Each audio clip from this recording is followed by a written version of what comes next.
game news for us. But that said, we have plenty to jump into. So make sure you guys are joining us. Make sure you're hitting that follow.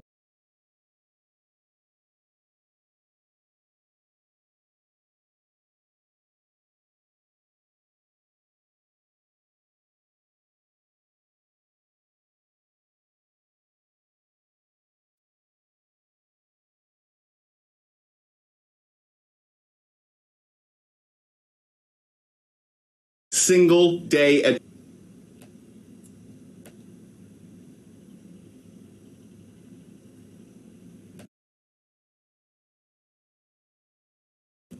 hope you guys are having a wonderful day. If you guys do have any questions about the world of sports, what's going on in sports, we're here for all of it. Make sure you're hitting that follow button, everybody. Stephen Pock, great to see you. Deadpool, hey, just swinging in real quick. Thoughts on Spurs benching Wemby? Was it a benching? Benching might be a little bit strong. I don't know if I'd call it necessarily a benching. I think it's more, they've seen what they need to see.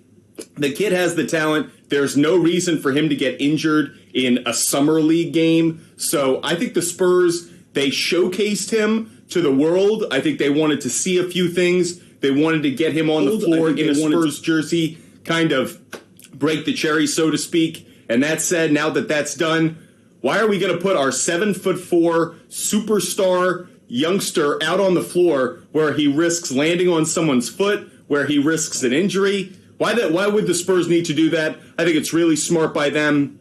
There's nothing to prove. There's nothing to win. There are some organizations that treat the summer league like there's something to win or something to earn from it. There isn't. You can develop some players, but overall, when you have that rare superstar unicorn, don't throw him out there for more than 2 or 3 summer league games and then get him off the court. No reason for that. Now he also knows what he needs to do in terms of conditioning, in terms of strength, what he can do between now and the season starting. But for me, I think it's a really smart move by the Spurs to back off, not put him on the floor permanently. What's he playing out the summer league for? Stats? Ridiculous. Avoid the injury. Yeah, they're not playing him, but benching is different. What do I really think they're doing? I think they are officially getting him ready for the regular season. Did you catch the All-Star game that Diaz snapped a 9-year losing streak? So yes, I did watch the All-Star game last night. Couple thoughts on it. First of all, wildly entertaining game from literally the first inning, the first few batters. No, we didn't get offense. The under once again hit. The under has been a very good play in All-Star games for Major League Baseball over the last decade. But that said, outstanding defense was really the story for me. And to me, that's one of the things we've gotten with the shift being gone. We've gotten better defense. We've gotten better defensive plays. The outfield, you saw the athleticism in both corners by Garcia and Arozarena. But it was just a fantastic game. And Diaz winning MVP, great story. Someone who'd been a bit of a journeyman, had been benched, finally has emerged as a bit of a star on this Colorado Rockies team, getting an 8th inning home run to pull the Nationals out of their losing streak, like you said. Thought it was a fantastic game. And as you come to expect from us, Butt Fumble Sports, we talk a lot of sports media here. I've worked in sports media, so I like to evaluate a lot of sporting events from the perspective of a sports media insider, or kind of evaluating that. I thought Fox did a good job on the broadcast overall. Look, the mic'd up players is phenomenally amazing. I feel like MLB should have been doing this for years. NFL Films is so far ahead of the MLB when it comes to acquiring organic content, acquiring exclusive content, getting audio from players, getting on the field video. I feel like the NFL has trained the other leagues on what to do, and yet they still don't do it to the extent they should. Major League Baseball has started to break into this a little bit more. Being able to hear Nathan Eovaldi talk through what pitches he wants, talk through what he's expecting from his catcher, asking John Smoltz what pitch should he throw in this sequence was so cool to me. I'm a former pitcher. I used to go to Fenway Park, Yankee Stadium, Citi Field, Shea Stadium at the time, but a lot of ballparks, and I love listening to pitching coaches, what they said in their training sessions with a pitcher before a game, What do they say as the pitcher's getting ready to come out of the bullpen and face whatever hitter it may be? I thought those nuggets were some of the best coaching details that you could ever come across. So to be able to hear Nathan Eovaldi, a stud pitcher on the mound, talking to Hall of Famer John Smoltz about, hey, double up on the splitter, double up on the cutter, hey, he's out in front on here, go back inside, I thought was so cool. Do I want that in a regular season game? No, because I want my pitchers to be able to really focus on what's going on. But I thought it was so cool.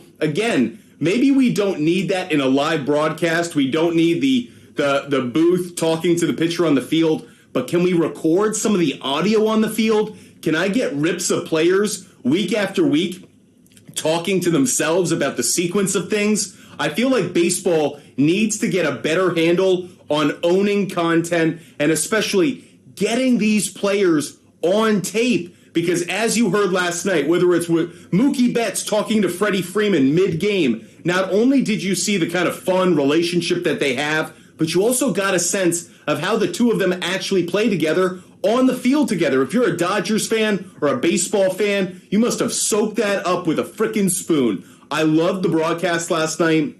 I thought they did a really good job.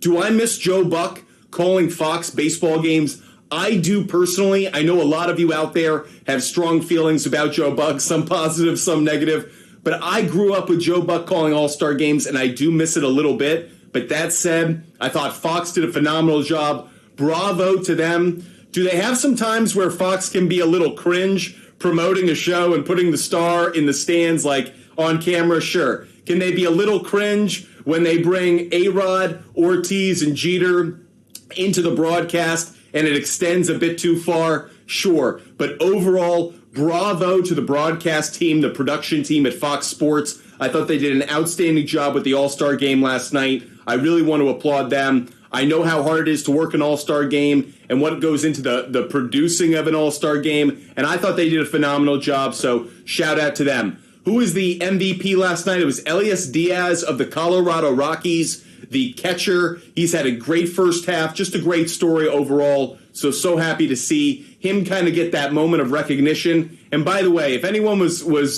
naive or blind to this, the role of Hispanics in baseball cannot be lost, whether it's Cuba, the Dominican Republic, South America, Central America, wherever, the Caribbean. This sport overseas now with Japan, this sport is so international, and it is good that baseball is highlighting its international stars because Ellie De La Cruz, Ronald Acuna Jr., Julio Rodriguez, the list goes on, but it's nice that we're getting them promoted. That said, can we get Shohei Ohtani on a better team? I know we've talked about that a lot, but I'm certainly feeling that way right now. Hope you guys are having a wonderful day. Kyle, great to see you. Kyle, first two at-bats. Yeah, he was talking. Yeah, I thought it was so awesome. I thought it was just a great broadcast. I thought Fox did a good job. So, anyways, those were my thoughts on the MLB All-Star Game. And again, like I mentioned, the New York Jets have officially been announced as the team on Hard Knocks. Like I said, I called that weeks ago, so no breaking news here. I've been saying that for a while now. If you were HBO, was there any other team you were going to land on? It's New York. It's Aaron Rodgers. It's Sauce Gardner. It's a team with massive expectation for the first time in decades. No-brainer for me why the Jets are going to be the team on Hard Knocks. HBO isn't stupid. HBO knows what it's doing. Sure, Detroit was a nice story last year, and you had some good personalities. This is New York. This is the New York Jets. It's Aaron Rodgers. This is going to be juicy. I cannot wait to see the behind. Again, the NFL finding a way to get behind-the-scenes content that is so deliciously good. If baseball were smart, the NBA were smart, if the MLS and NHL were smart, they'd get as much of this as possible because as a fan, this is what I go for. Speaking of which, I don't know if any of you guys have checked out already the Netflix show Quarterbacks featuring Patrick Mahomes, Kirk Cousins, and Marcus Mariota. I caught a little bit of the footage. Unbelievable. This is what we want. I've always wanted to see the life of an NFL quarterback behind the scenes. Nothing else like it. I am all about it. All about it. LRK425. Yeah, shout out to your city. Seattle did it right. I thought Seattle did a great job. Beautiful ballpark. I thought they really handled themselves well. I'm not surprised, though. Seattle's a beautiful city. It's a great ballpark. I thought that Julio Rodriguez really showed out as the star that he is and did a good job in his kind of hosting duties. There's always someone who's kind of given that designation, and he did a good job handling that. The fact that he's 22 years old and he was able to handle that kind of responsibility, he's doing this all in a second language, everybody. I was so impressed by him. I think that the Seattle Mariners don't just have a star on their hands, but I was really impressed with how Seattle really stepped into the role of hosting for the MLB All-Star Game. By the way, I also forgot just how many players from Washington and Oregon were involved in this game. The Adley Rutschman story, especially during the Home Run Derby, was phenomenal. Corbin Carroll. So just nice to see Seattle and Oregon kind of get put on the map a little bit. A-Rod, Big Papi, and Jeter throwing fish. Yeah, at Pike Place. Yeah, I saw that. By the way, those are the things that actually make me kind of cringe. Having worked at Fox Sports, I know how those shoots go. And it's always one where it's like, it looks cooler when you only see the 15 seconds of it. I bet that there was some cringe moments behind the scenes there. One thing I did notice, David Ortiz has done a great job of kind of being the Charles Barkley of the Fox Sports baseball desk crew. Derek Jeter, I'm really interested to see how he kind of plays this. A-Rod knows what his role is, which is to be the obvious guy, the guy who kind of steps into it. He's neither good nor is he bad. He's just kind of obvious. Yeah, I can't say anything more about Alex Rodriguez other than he asks the obvious question. He says the obvious thing. He's not overly likable or overly dislikable. He's just kind of there and he just fills in voids. He knows enough. But Derek Jeter's the one who, his entire career, you always look at Derek Jeter and you know he's too cool for most people. And he knows it. I wonder if there are times where Fox is going to ask him to kind of ham it up, kind of play the David Ortiz game or Alex Rodriguez game where you kind of play to the camera. I wonder if Derek Jeter is going to be like, nah, I ain't about that. Because you saw last night when they did that interaction, I was played during the 7th inning, where you could just tell Ortiz and A-Rod are eating their popcorn and they're making their jokes.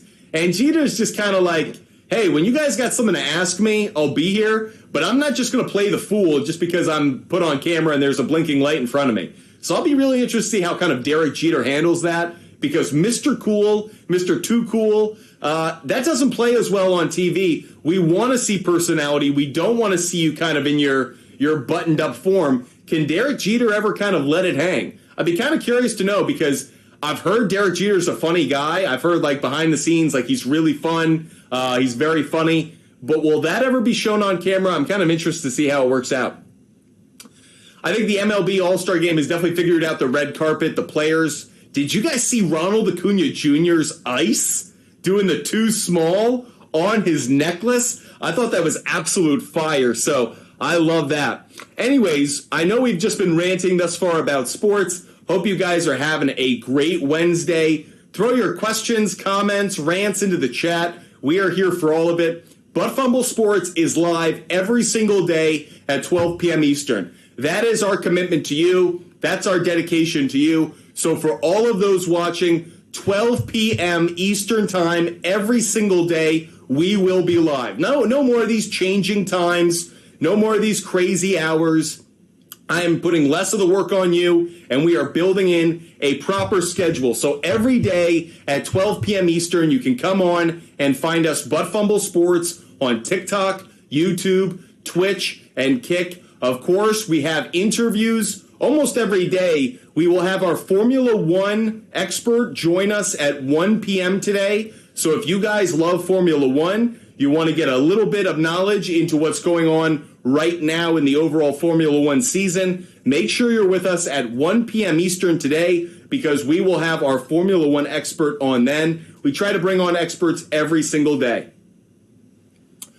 Jorge, we ended up not doing the NFL show. You're exactly right. We postponed that to later this week. That said, I actually did pull up a mock draft simulator. I thought today we could actually build a mock draft together, and that way some of you guys can get some insights on how to build your fantasy lineup, how to build your squads. So that was something that I wanted to do today, something that I had plugged in for today's show. Additionally, we do have some WNBA already going on. Unfortunately, I probably should have given that out right away because I actually have some picks on these. So let me drop those right now for you guys because I actually already had picks for these. I had Liberty on the money line. I had the Fever to cover. I had the Sun on the money line, had the Sun over. So unfortunately, I was a bit slow to that. Didn't see that those. Again, what's with the WNBA freaking starting games at 12 o'clock on a Wednesday? If there's something stupid across the sports world,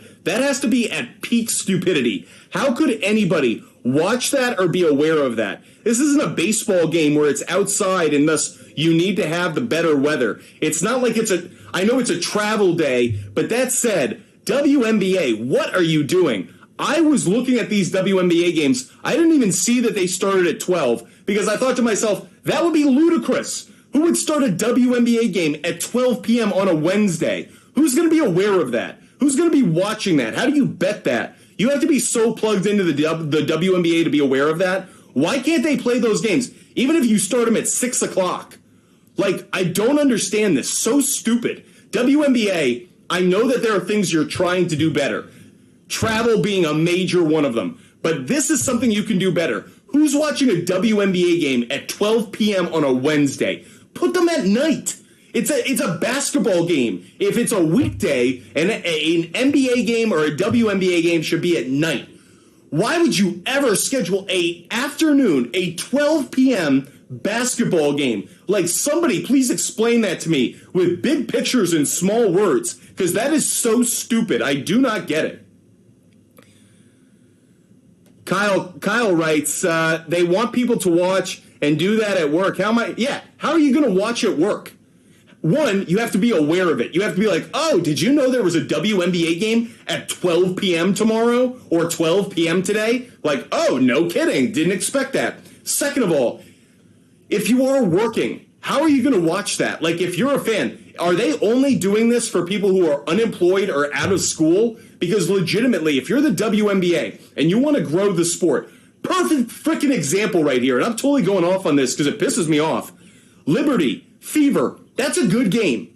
That game's got plenty of stars. That is a game that belongs at like 7 o'clock at night. That is a prime time worthy game. So what do? They started at 12 o'clock. You think people in Indianapolis are like, hey, let's get the frick up for a Fever game? No, they're not even going to be aware of it. You got to put that game at night. That is so stupid by the WNBA. Who's ever scheduling these? Again, I know why they do it. It's because the WNBA is in a financial position where they can't afford charter flights, so these players are flying commercial. And because of that, they've got to play these games at ridiculous hours because these ladies have to go catch a flight after they play. That's why they're doing this. It's not because it's about viewership. There's no real strategic explanation other than operationally, they've got to get off to the next location, and that's why they're starting this game at a stupid frickin' hour. WNBA, get your head out of your ass. This is one of the dumbest things I have ever seen. You're playing a basketball game at 12 p.m. on a Wednesday. I could shout that from the top of Empire State Building, and I bet I couldn't get 15 people to actually tune in at that time. How could anybody? By the way, again, the New York Liberty, that's a team people actually want to watch. How are they going to watch that at 12 p.m. on a Wednesday? Just pathetically bad. By the way, Jorge, I don't think it has anything to do with viewers. I've worked in programming and television. If someone tells me that 12 p.m. on a Wednesday is a prime hour to get viewers, I'll tell them there's no way they're going to keep their job because that's a moronic statement. So to me, WNBA, get smarter about scheduling these. Anyways, the picks that I had for that, I'll put them up.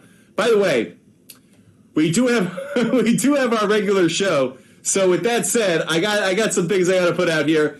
We are not a sports book. We're not endorsed by any sports book, as you can tell. But Fumble Sports is here to talk sports, have some fun, give you guys some entertainment, and hopefully engage you guys, educate you, and inform you with some good plays for your fantasy, your sports gambling, and the like. But we're not endorsed by any sports book, And if you guys do need help, if you guys feel like your sports gambling is getting a little out of hand, there are places you can go for help. So always feel like you have an outlet there. Never feel like it's overwhelming you. That said, Butt Fumble Sports is absolutely here to help teach you something, help you guys out, hopefully make your sports viewing experience better. You guys should absolutely check us out across our channels. You can see Butt Fumble Sports on YouTube, TikTok, Instagram, and Sports Fumble on Twitter. And as always, as you're going to hear from everyone who's on social media, make sure you subscribe, make sure you like. And by the way, if you want to get a hold of us, if you want to contact us, if you love talking sports and you want to step behind the camera,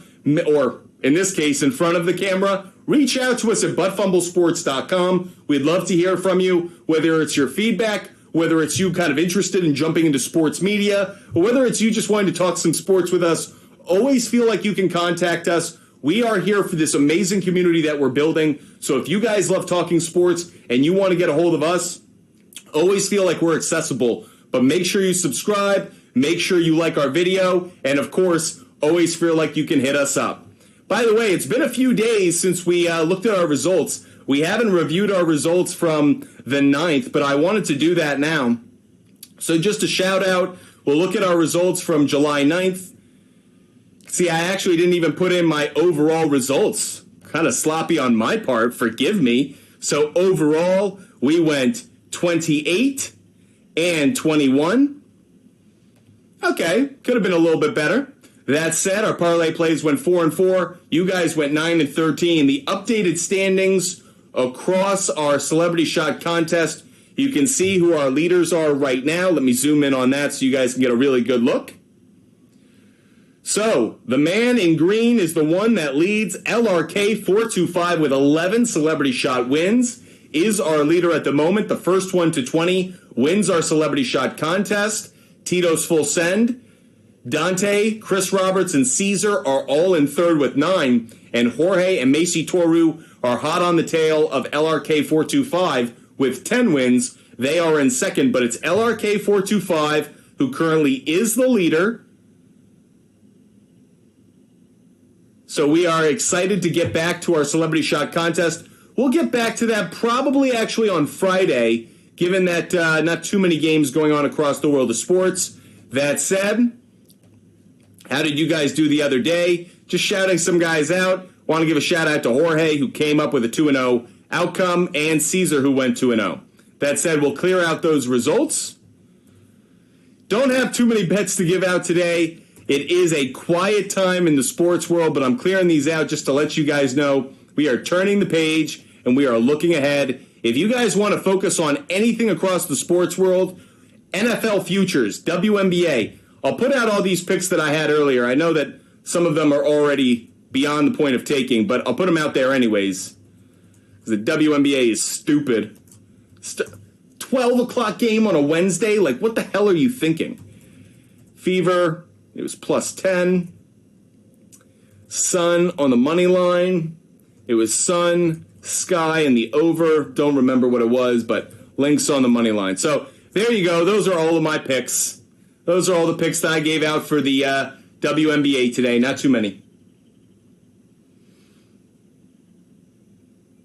Jorge, I know it hasn't been your best month, but I know you'll bounce back. That said, not a lot of picks to go through today, obviously. It is just WNBA. So with that said, I thought we'd have some fun and do a mock draft. So for all of you fantasy football owners who want to get your mock draft started, get off on the right foot, you have come to the right place. So Butt Fumble Sports right now is going to do a mock draft live. Now, I'm curious to know, are you guys more of an auction draft crowd or a snake draft crowd? Me personally, I love a good auction draft. I prefer that much more. But I'm curious to know, do you guys play snake draft or you do auction draft? I'll base our first mock draft off of what you guys like to do. So let us know. Do you prefer snake draft? Do you prefer auction draft? Jorge's, you've never done an auction draft. Wow. Jorge, I highly recommend it. I feel like it turns your draft into your Super Bowl. If you're competitive like me, auction draft is outstanding. Would like to see how to do an auction draft? Oh, man, I'm all about it. That said, auction drafts are a little tricky because it's really about the players you're playing against. It's like poker in that way. So here's kind of how I think about snake draft versus auction draft. Snake draft is kind of like blackjack. Yes, the guy in front of you can screw you up, and yes, you can screw up the guy behind you, but you're kind of just dealt the cards you're dealt. And there's not much you can do. An auction draft is super competitive from the get-go. I am playing against my competition in the draft itself. I can screw them up. I can take the player they want. I'm being strategic. So by the way, absolutely love it. Oh, and people who auto draft suck.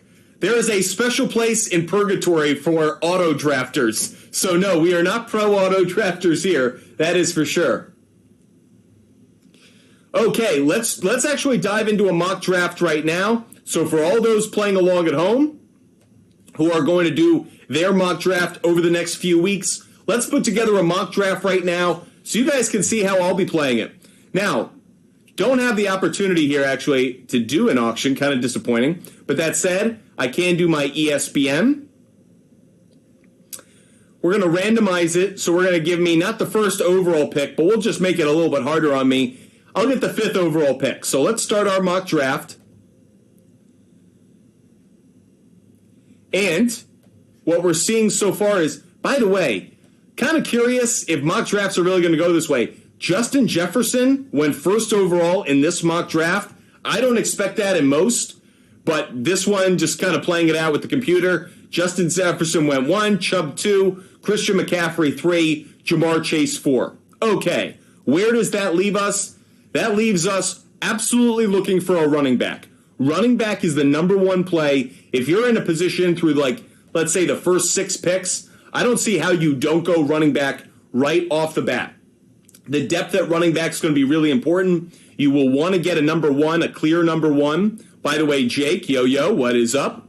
So you can see who's still available, who's come off the board. You can see Jonathan Taylor. I've brought him up before. He is right now slotted at least here as the number 3 overall running back. Not surprised that he's being ranked there, but I wouldn't personally rank him there in my estimation because, 1, the Colts overall as an offense, they're in transition with Anthony Richardson. I think opposing defenses are going to load the box with 8 defenders. They're going to force Anthony Richardson to beat them through the air. He has the ability. He has the arm strength. But I do think that it's going to be a little bit before we see Jonathan Taylor really facing some pass-happy or pass-focused defenses. That'll make his life a little bit harder. I'm not about Saquon Barkley. I don't like his situation in New York. 1, he isn't practicing. I know he's working out on his own. He's a beast. But the lack of time with the Giants, do I think that negatively impacts him? Maybe just a little bit. The distraction of the contract, everything else. And beyond that, am I trusting Daniel Jones and the Giants offense? Not so much. So, what's the player that I would select in my mock draft at number 5? I've talked about him a lot. It's Austin Eckler. Austin Eckler, to me, is the no-brainer pick. I really like Austin Eckler here for a number of reasons. 1, he is a really good running back who stays healthy, does a good job, obviously, of not only in the running game, but in the passing game. He is someone who talks about being kind of pro-fantasy football and kind of acknowledging his fantasy owners. Love that. And he is also in a contract year, but different from Saquon Barkley. Saquon Barkley is in a franchise tag situation. So what are we going to get from him? Not quite sure. He doesn't even want to play. Austin Eckler wants to prove his value, either to be traded or to get a bigger contract. So Austin Eckler has to prove something. Saquon Barkley feels like he already has proven it, and I think he's going to pull his foot off the gas a little bit. So first pick that I would take in my mock draft is a no-brainer. It's Austin Eckler, everybody. So that's who I took with my first overall pick. As we do our first mock draft here at Butt Fumble Sports, we're going to be going through a ton of mock drafts. For the purposes of this, I'm in a 12-team league. We're doing ESPN scoring, and I'm the 5th overall pick. This is a snake draft. I like to do a lot of auction drafts, but this one is a snake draft. Jorge, I wouldn't have Justin Jefferson. I would not take a wide receiver first overall. I personally have a rule. I would not do it. It is putting a position where there's a lot of depth, a lot of value at a spot in the draft where you have to land good value. So for me, it's running back at number 1, no matter what. Need a running back that gets targets in PPR. Austin Eckler serves that purpose, so absolutely like that. By the way, just looking at kind of our draft log, after Eckler got drafted, no surprise here, Barkley, Henry, Taylor all went in the next 3. Bijan Robinson, he's going to be one that everybody's watching. He went 9th in this. Very interesting. I actually think that's an appropriate place for him. If people put him in their top 5, I think they're crazy. But towards the end of a first round, especially in a 12-team league, I think taking Bijan Robinson there is a good idea. So not a bad play. Interesting in this mock draft, Travis Kelce snuck into the first round. Very interesting. Additionally, I'm actually disappointed with how the second round played out, at least in what I would have liked to do. Ramondre Stevenson was absolutely the player I was targeting. I like to go double up on running backs. I think Stevenson could have a really good year for the Patriots, so the opportunity to take him would have been really nice. Missed out on that one. Okay, now that we missed out on that, where are we going to go next? I lean towards staying with running backs. And here's why. Because the depth at running back is harder to find, and when you get guys who are locked in as an RB1, their value is so much greater than almost anybody else, almost anyone else.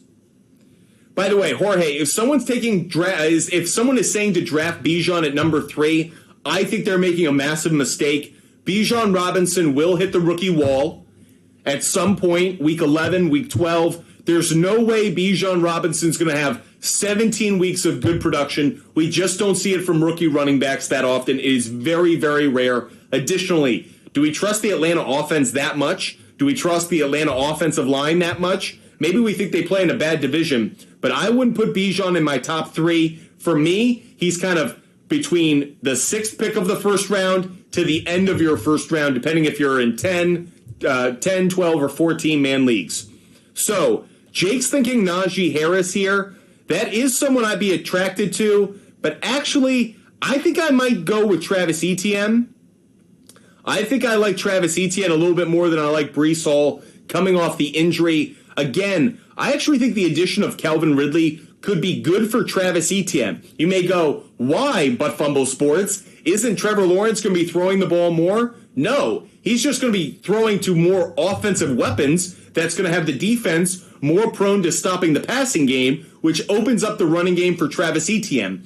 And much like Austin Eckler, Travis Etienne is a incredibly versatile back, running, passing. He's going to be on the field for a number of different downs. I like that he's in a very good offense. I like the idea that he is a safety valve for his quarterback. Etienne is inconsistent. However, when I'm drafting him as an RB2, not as worrisome as if he was an RB1. I know some of you guys may be thinking this is a chance. I'm going to take Etienne, but I'm also going to take Etienne with the idea that I'm going to load up on running back in my first 3 picks. I know some of you guys may go, you're crazy, but Fumble Sports, but we have more faith in getting wide receiver, tight end, and quarterback later in the draft. I like to load up on running back, and what I would do, by the way, the reason I'm not going on Tony Pollard is coming off the injury. So coming off the injury, that's why I'm avoiding Tony Pollard. I wouldn't take him in the second round because of that injury. If he fell to the third, I'd jump up and grab it, but not here. So I'm actually going to go with Etienne in my second round pick, and then I'm going to look for Gibbs or Pacheco as the guys I would take, maybe even Aaron Jones. I want to take a third running back. So, guys, I'm actually going to double up here. I'm going to draft Travis Etienne. I double up on running back. And then, look what ends up happening. There's a run. First of all, Tony Pollard went next, so you called that well. I know a lot of you guys. By the way, we are having a good conversation here, so if you guys like Najee Harris over Etienne or Bijan, I totally understand it. We're just playing it out. This is why we're here, so we can get different perspective, hopefully help you guys out and make good decisions on your mock draft. But I'll go with Etienne.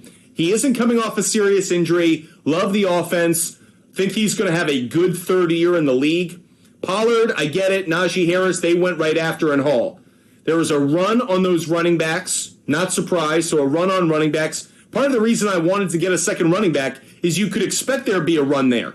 However, then you get the run on quarterbacks, Mahomes, Allen. Once I miss out on them, I'm not going to look towards running back for a little while because the value isn't quite there. However, if I were to, I'm telling you I'm going with 3 running backs off immediately. However, if you guys are looking for somebody else, keep your eye on Lamar Jackson. I'm just saying it now. Lamar Jackson has the potential to have an MVP caliber year. We know he's going to be healthy. We know he's paid. There's no more drama. He still has his legs. And by the way, this is the best wide receiver core he has ever played with in his life. High school, college, NFL. He has never had this many weapons to pass to. So I think Lamar Jackson is a good player to take. Again, it's not where I'm going. Make sure I say this again. I'm getting 3 running backs. You guys may go, you're crazy. There is no other position that is harder to get depth, that is more valuable, that gives you more weekly point production than the running back position. So I'd rather go 3 straight running backs, get my depth, and then not even think about it. Now, where am I going at the running back position? I told you guys before, there were kind of 3 guys that I had my eye on. One's off the board with Aaron Jones, but Gibbs, Pacheco are the other 2. I'm going Jahmyr Gibbs. I usually like to draft 1 rookie running back. Again, they usually hit a rookie wall at like week 12, week 13, but for the first 10 weeks of the year, they're incredibly productive. Jahmyr Gibbs is filling into that DeAndre Swift role. Again, good offensive line in Detroit. He becomes the safety valve for Jared Goff. He's impressed early. I'm not really concerned about that. I really like that I know what kind of role he fills. There aren't question marks around him. They drafted him to be a younger, better DeAndre Swift. I liked Swift last year, cashed a lot of points with him. I'm going back to the well. I'm taking Jahmyr Gibbs, doubling down, tripling down on running backs. I love where I'm starting here because I just got 3 running backs that are in good offenses. They're multi-purposed. They run, they receive, they can get touchdowns. They're the safety valve of their quarterback. Eckler, Etienne, and Gibbs are very similar players. They all have potential to have 10-point receiving games, 15-point running back games. That's why I like these so much. So let's look at where the draft went after I took Jahmyr Gibbs. Again, we're doing a snake draft. I'm very big on auction drafts, but I know a lot of you guys do snake, so that's why I'm doing it today. After I took Jahmyr Gibbs, there was a run on wide receiver. Not surprised. Jalen Waddle, I thought he would actually go maybe even sooner than this. You saw Garrett Wilson go, Amon-Ra St. Brown, Chris Olave. That said, I'm sure there are some teams that, in this mock draft simulation who are looking at their running backs and they're like, Miles Sanders, they're number 1 or number 2. I feel so good. We have this position locked down. If I'm going to go back to running back, it'll be to get a young running back, a rookie, later in the draft, someone who might fall. But right now, I'm locked in there. Unfortunately, Lamar Jackson got taken just before us. If I could have gotten Lamar Jackson with my next pick, I would have considered my mock draft perfect right now. If I could have had Lamar Jackson to go with Eckler, Etienne, and Gibbs, would have been perfect. Unfortunately, didn't happen. So, where do we go from here? Interesting position that we're put in because right now you could make the argument that Mark Andrews is a good play. Now, I'm not usually about taking a tight end this high in the draft. I still feel like I can get some value a little bit later. If I look at quarterbacks, Joe Burrow is attractive here. Joe Burrow right now is a good play. Not quite feeling it though, so I may not want to take this one. Let's go over to wide receiver. DK Metcalf, not as high on that. Calvin Ridley, not as high on that. I really need to get a wide receiver. I'm kind of running out of time to get a good wide receiver. I can get tight ends. There are enough tight ends here where I feel like I can snag Hawkinson, Ingram, Pitts. I feel like I could get another running back at another time. So I am going to go towards wide receiver. DK Metcalf, probably the safest pick here. Not what I really want to do. I really would have liked to have gotten Lamar Jackson. But this is one where you got to play kind of the best player available. I got to go get my wide receiver right now. I need a wide receiver one. I'm going to go get DK Metcalf. Again, if I could have gotten Lamar Jackson, if he wasn't drafted right before my spot, I would have taken him. But I think here I will go DK Metcalf.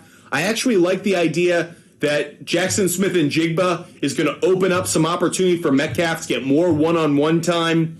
I know he'll be dealing with a lot of safety help, but DK Metcalf, he's a beast. Like the opportunity to draft him here, not overthinking it. By the way, one thing you always want to keep note of when you're drafting your bye weeks. I have a bye week problem. Week 5, week 9, I do need to address that in my bench. So guys, just make sure you're keeping track of your bye weeks. And while we're at it, let's look at how the picks went after my DK Metcalf. Again, run on running back, then a run on tight end. Glad I got my wide receiver when I did. No way Metcalf would have made it through. But that said, wish I could have maybe gotten a tight end to fall, Kittle or Andrews. Now, here's the tough question that you have to ask.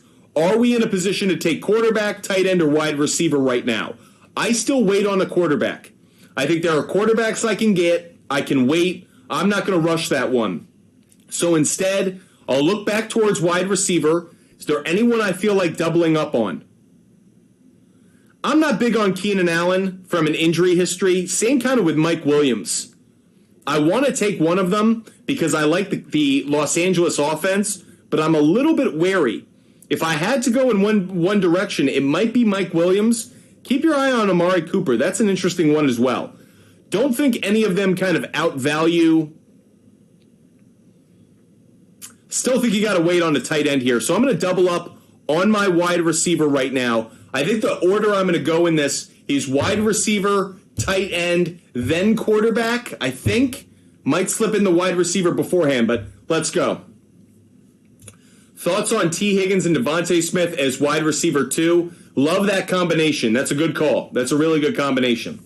By the way, I'm just seeing now on my Bleacher Report on a notification, Saquon Barkley could sit out week 1. Another reason why you may not want to take him early in your draft, not valuable enough. So I'm going to go with Mike Williams. I'm actually kind of curious about Amari Cooper. Do I like Amari Cooper enough? Those are the two that I'm kind of considering. Those two. Both are week 5 buys. Metcalf has a week 5 bye as well, so it doesn't help me out on the bye week, unfortunately. I wish I had one of them not on that bye week. That would have been nice. I think I'm going to go Amari Cooper. I think I'm going to switch it up and go opposite of what I thought. He's going to have a good year. I think a bounce back year for Deshaun Watson. Not a bad squad we're building so far. Eckler, Etienne, Metcalf, Cooper, and Gibbs are what we have on the board. Jorge, I'm not big on Jacobs. I think he's going to have a down year compared to what he did last year. I actually think you took kind of two big names, but not necessarily guys I like this year. You kind of took the guys who were big last year, not necessarily guys I think are going to have big years this year. Okay, I said to you guys I was going to go probably wide receiver, then tight end. I'm taking Hawkinson. It's that time at the tight end position. We've hit our wide receivers. We've hit our running backs. Hawkinson is top of the board here. Like him. Think a full year of him playing with Kirk Cousins is worth it. Drafting him. And by the way, once I do, bit of a run on tight end. Ingram goes. Freiermuth goes. So I like that. By the way, still have some quarterbacks out here. I'm taking Trevor Lawrence as my quarterback.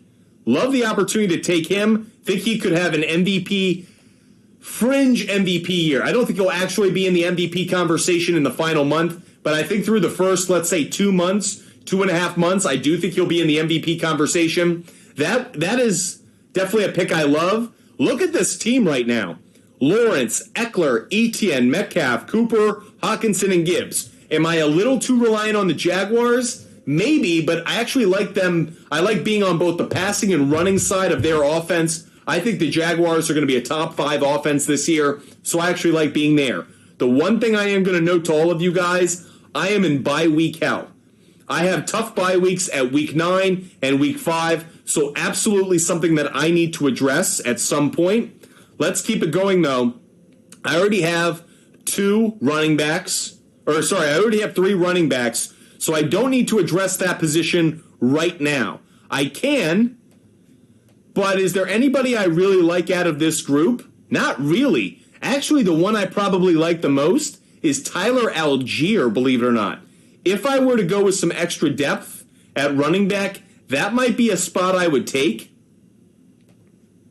There aren't too many picks left on the board when it comes to running backs, so if you want that 4th running back, some people are going to take Charbonnet.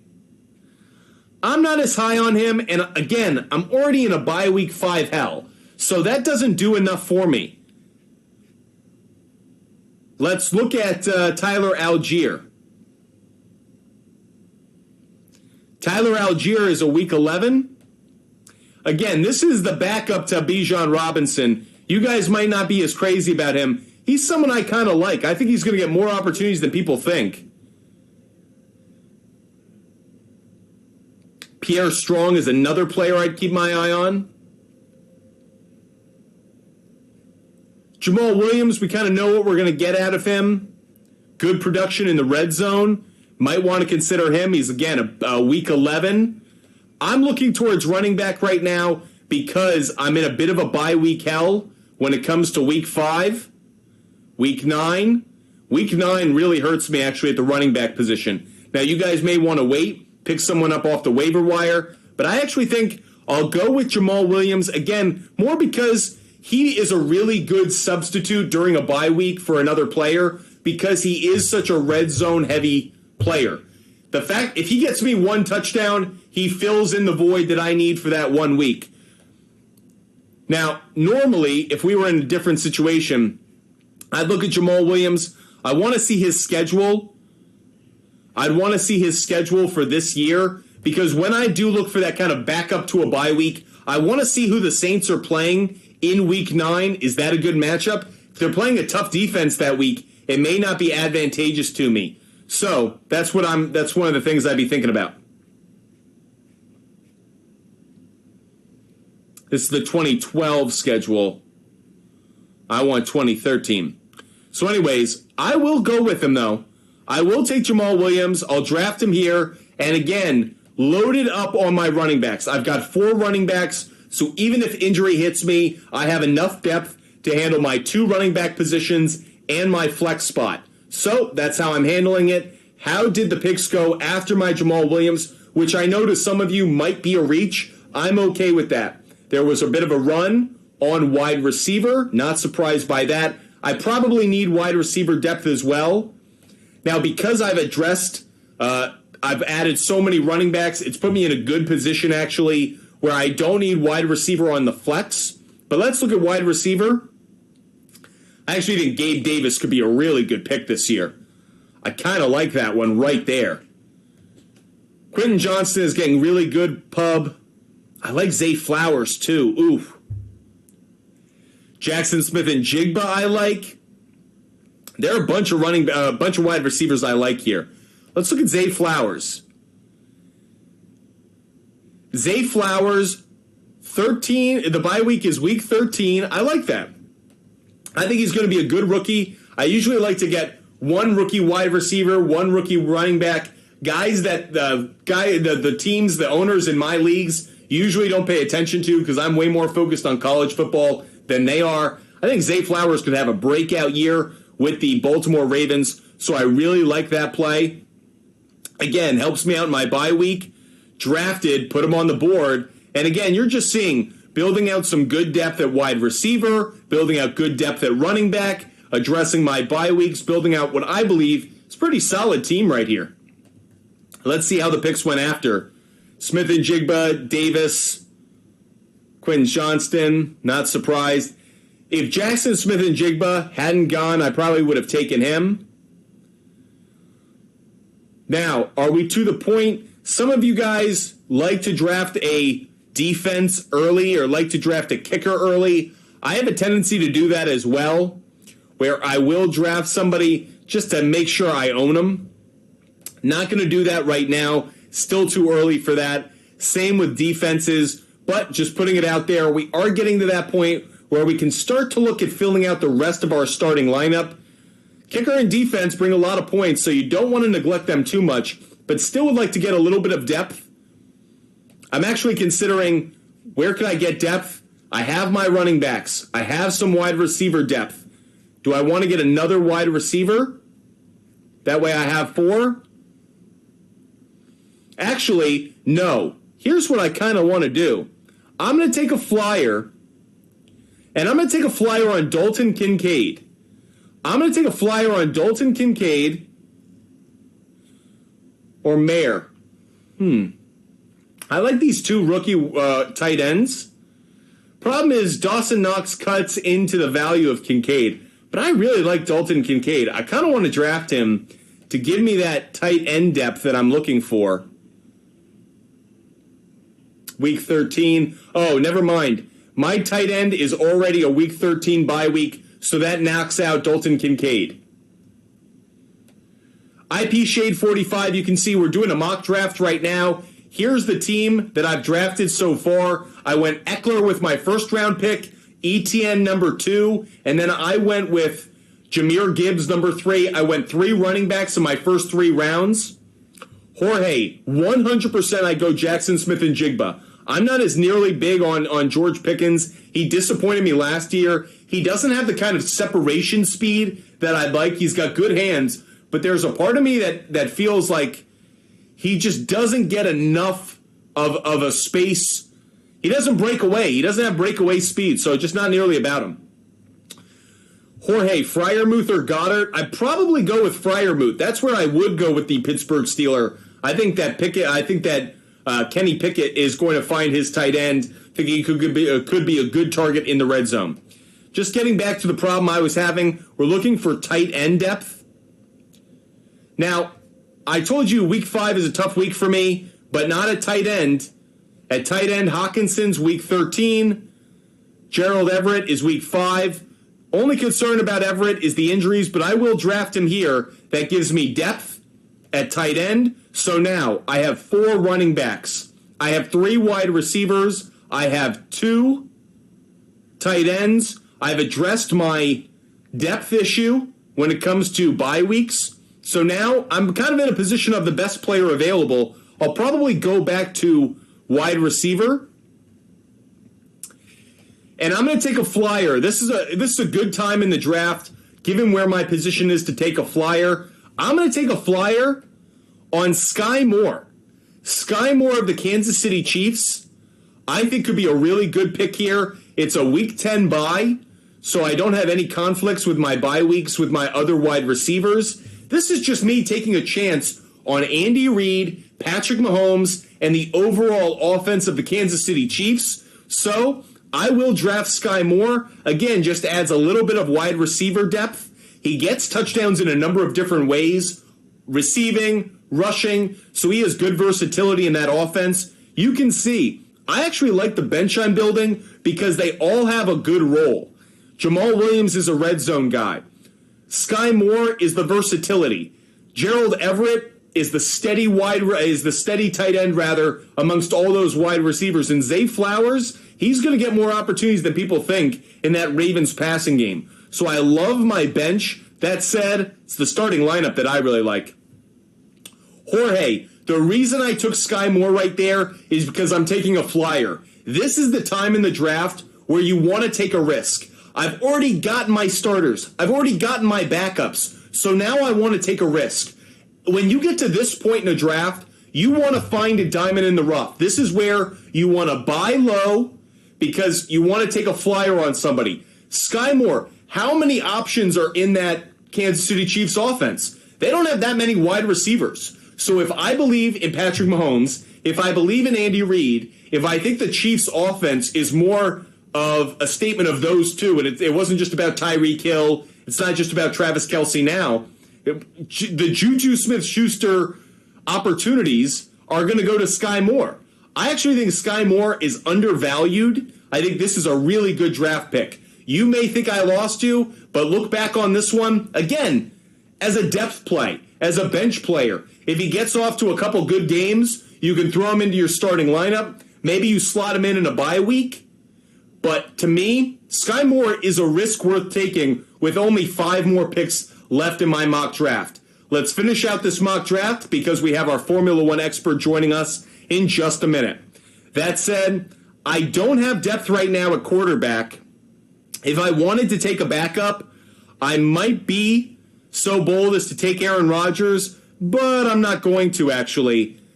Where can I get? It's Aaron Rodgers, Jared Goff, and Geno Smith are kind of the 3 I have my eye on. I know Anthony Richardson could kind of be a fun play. What's Jared Goff's bye week? Jared Goff's bye week is week 9, same as Trevor Lawrence. That knocks him out. Let's look at Geno Smith. Geno Smith's bye week is week 5. That plays into my Trevor Lawrence. I'll take Geno Smith. Again, normally I wouldn't do it this way if this were my draft. I'd look at who the Seattle Seahawks are playing week 5. In fact, let me do that really quick.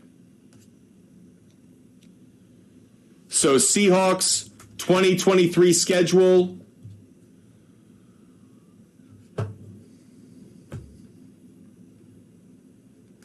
One, two, three, four. So they play the Bengals week 5. Okay matchup, not great. But Geno Smith, decent backup to Trevor Lawrence here. Someone I would consider. Aaron Rodgers, his bye week's week 7. Let's look at the Jets 2023 schedule. The Jets during week 7. Or sorry, I'm looking at the wrong thing. It should be me looking at the matchup during week 9. Week 9's what I care about. So 1, 2, 3, 4, 5, 6, 7, 8. So the Jets play the Raiders week 9. So the week that Trevor Lawrence is going to be out because of a bye week, the Jets play the Raiders. Might want to take Aaron Rodgers. Might not be a terrible play. On the other side, the Seahawks. Who do they play week 9? 1, 2, 3, 4, 5, 6, 7, 8, 9. They play the Commanders. So both of these quarterbacks have a good matchup week 9. I'll take Geno Smith. I'll draft Geno. He'll be my backup quarterback just in case something happens to Trevor Lawrence.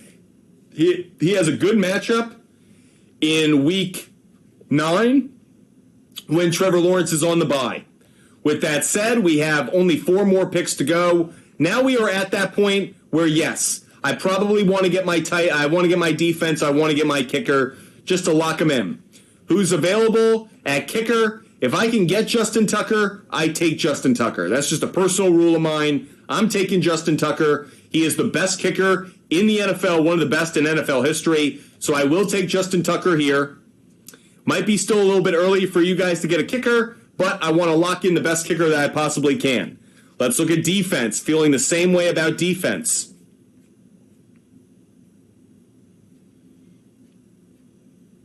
I want to get the best defense I can. San Francisco 49ers defense is number 1. I'm going to draft them. Eagles defense is another one I actually have my eye on, believe it or not. That said, 49ers defense, drafted. Now look at my squad. How good a team do we have right now? Lawrence, Eckler, Etienne, Metcalf, Cooper, Hawkinson, Tucker, Gibbs. 49ers defense. Really strong bench. Still have 2 picks to fill things out. Here, it's running back, it's wide receiver, whoever is still left that we like. Wide receiver, anyone that stands out. Someone we want to take a flyer on. By the way, I'll take a flyer, if we can, on, man, not too many actually here that I like the flyer on. Maybe Mecole Hardman, maybe Josh Downs. It's actually not great at the wide receiver. Running back.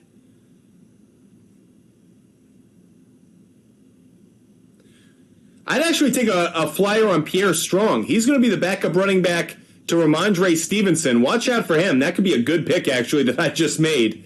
Getting some extra depth at running back. That's now 5 running backs that I have. So I've filled out my running back depth. Or is it 4? No, it's 5. 2 in my running back slots, 1 at my flex, as well as 1 on my bench. Still have 1 more pick to make. Need to fill it out. Another wide receiver. Oh, okay. Here's a wide receiver that I'm going to take a flyer on. Again, you guys may not want to follow this one because it is a flyer of all flyers. I'm going to take John Mechie. This guy has incredible speed. When he was at Alabama, he showed it off. Coming off of cancer, fighting cancer, he's going to be back. So I'll take a flyer on Mechie. Again, that's just to add some wide receiver depth at the very end. You guys may not like the last few picks. Strong, Mechie, Sky Moore, as Jorge alluded to. But those are just some players that I could take very low risk, maybe high return, high reward for taking them when I do. But we just filled out our first mock draft of the year. This mock draft was a snake draft where I was picking 5th overall. We will do these a lot over the next few weeks. So guys, make sure you're with us every single day. Of course, hit that follow button. That way you know every time we're live. Hope you guys really enjoyed that. We will be doing a lot of mock drafts. Do I get a score? Yeah, they didn't like my team that much. Or maybe, let's see. I'm team 6. So they didn't like my score that much. They thought I was the 4th best team. Kind of curious what they think of.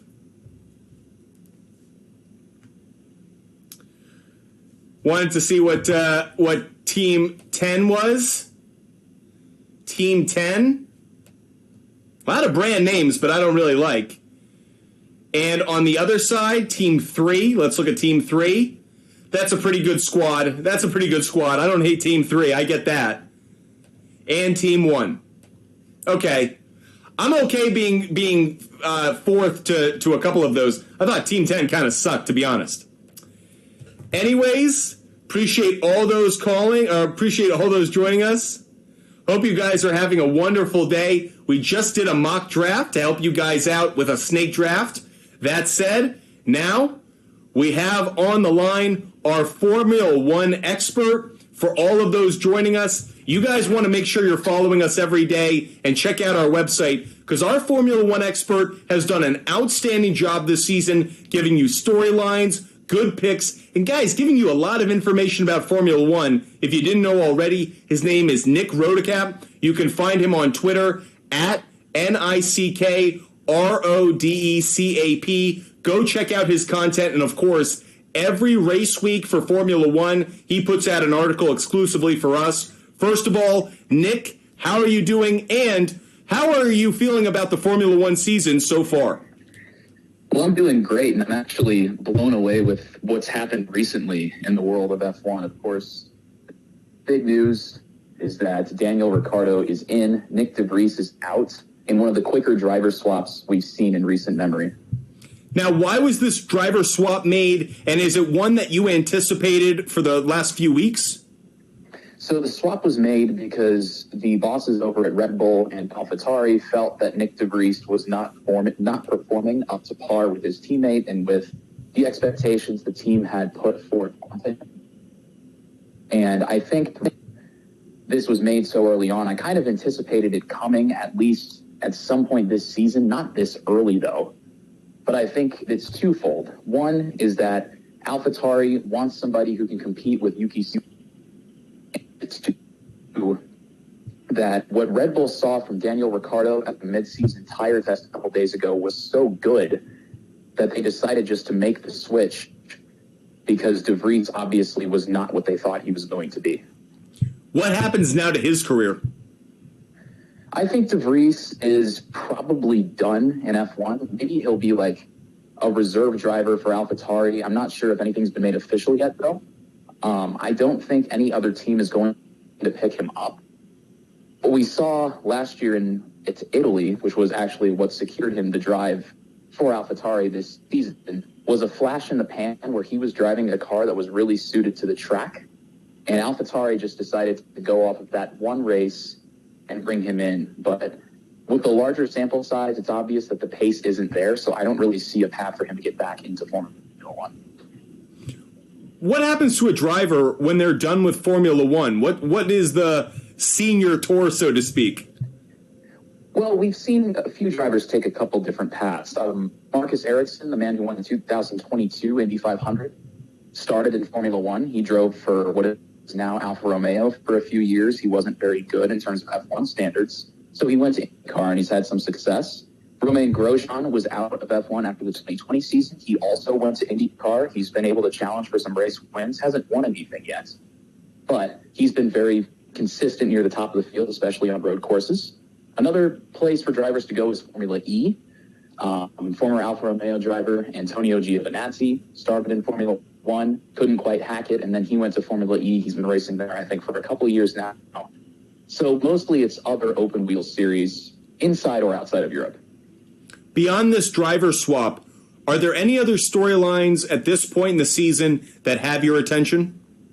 Well, I think the driver swap, not just at AlphaTauri, but at Red Bull, it also raises some eyebrows because AlphaTauri is Red Bull's sister team. So they kind of have a carousel of drivers. It's basically 4 drivers for Red Bull to pick from. And with Sergio Perez still kind of struggling to figure things out, I'm not sure why. He struggled again this weekend in Great Britain. In qualifying, he failed to make it out of the first part. And I think this might be sort of a wake-up call for him. Because if Ricciardo blows everybody out of the water at AlphaTauri, performs way above where the car is supposed to be, and Perez can't figure it out by season's end, I think there's a very slim chance that Perez could be kicked out of Red Bull for Daniel Ricciardo, and the two of them could switch seats, and we could see Ricciardo at the top of the grid again next season. Oh, wow. Wouldn't that be a changing of the guard in so many ways? I know Sergio has a good fan base and following, but I'd be surprised to see his fall from grace. But you're telling me that he's just simply not delivering the kind of results that are worthy of the position he has now. Right. He's driving what Max Verstappen has proven to be the best car on the grid by a ridiculous margin, and he's 100 points behind him in the driver's standings. Now, at some point, you have to say that he can only have so many off weekends before you really have to start to question his place. Yeah, because you can't question that car right now. The Red Bull team is producing one of the most exceptional cars that we've seen on the circuit in years. Is it Max Verstappen being one of the greatest drivers of all time? Is it Red Bull producing one of the greatest cars of all time? Or is it both right now for you, Nick? For me, I think it's both, because we saw the same thing, and I think I've said this before, where when a driver and a car fit together, like, for instance, the Cinderella slipper, they're just unstoppable. We saw it with Lewis Hamilton in 2020. We saw it with Michael Schumacher in 2004. There are just some driver-car combinations that are meant to be. Max has a specific driving style. He likes a car that's really, really loose so that he can manipulate and drive it right on the limit for as long as possible. And Red Bull has delivered that to him in spades this season. So it's a mix of both, I think. It feels like Formula One season, unfortunately, is already coming to an end, even though it's not close to over, because Max has put such great distance between him and the rest of the field. I saw something like he could finish second or worst in every race remaining and would still win. Do I have that correct? Yeah, as long as he finishes second place in every single race, it does not matter whichever driver is in second, whether it's Sergio Perez or whether it's Fernando Alonso, anybody else. They could win every single race, and as long as Max finishes second, he wins the Drivers' Championship. Have we ever seen this kind of dominance at this point in the year? Off the top of my head, in recent memory, the only thing I can think of is Mercedes as a team. But even then, that was 2020, so at this point in the calendar year, we were only about 3 races in, if that. For a normal season, I think you'd have to go back to Mercedes in 2014, where it was clear from basically race number 3 that it was either going to be Hamilton or Rosberg winning the title. I don't know that we've ever seen this level of individual dominance, though. What's the next race on the circuit? So we've got a week off this week, which is nice because it'll give the Ricciardo news cycle time to die down. And then on July 23rd, which is a week from this coming Sunday, we have the Hungarian Grand Prix. And then the week after that is the Belgian Grand Prix. So it's a doubleheader, and then we're off for a month for the summer break. What should we know about the Hungarian Grand Prix, even as we start to get early inklings and notions about how we may want to play that one? Absolutely. It's a track that is very difficult to pass on. It's very narrow. There are a lot of corners where you can only take one line, and one corner often flows into the next. Weather can be unpredictable. We've had rain there for the last, I think, 3 seasons in a row, maybe 2. The weather can be very unpredictable in Hungary. Track's narrow. Qualifying is of the utmost importance, and you'll see some varied strategies because I think it was last season, the transition from rain to dry track caused problems mainly for Ferrari, which is nothing new in terms of strategy. But if you don't get your strategy right at Hungary, because it's so difficult to pass, you could find yourself on the back foot at the end of the race. Because it's so hard to pass, qualifying being so important, doesn't this just make us all believe that once again this is going to be a Max victory because he is most likely to get that number 1 spot and thus can hold the lead almost the entirety of the race? I think that's definitely the safe bet because it's a very aerodynamic and downforce-based track. I think also maybe with what we saw from McLaren this past weekend in Great Britain, they have ridiculous downforce in corners that rely heavily on aerodynamics, medium and high-speed corners. I'd probably bet that they're going to continue to fight their way up the ladder. Having Lando Norris on the podium was incredible. And I think McLaren's got a real shot at taking the fight to Mercedes now, especially considering Mercedes still is kind of struggling with rear downforce, and it's very important at a track like Hungary. I want to applaud you. You actually called out Lando prior to the previous race. You called that one pretty well, saying he was in a real dire situation to deliver. What are your expectations for Lando going into the Hungarian Grand Prix? Well, he's going to be riding high on the momentum, no doubt. And it's definitely a small sample size given the last few races in Austria and Great Britain. Those are tracks that are a little bit wider. The corners are somewhat higher speed, but it's encouraging. I don't think he's going to be on the podium this week in Hungary, but I certainly would be thinking that he and his teammate Oscar Piastri both have a real shot at finishing, say, in the top 8, top 7, picking up more solid points from McLaren.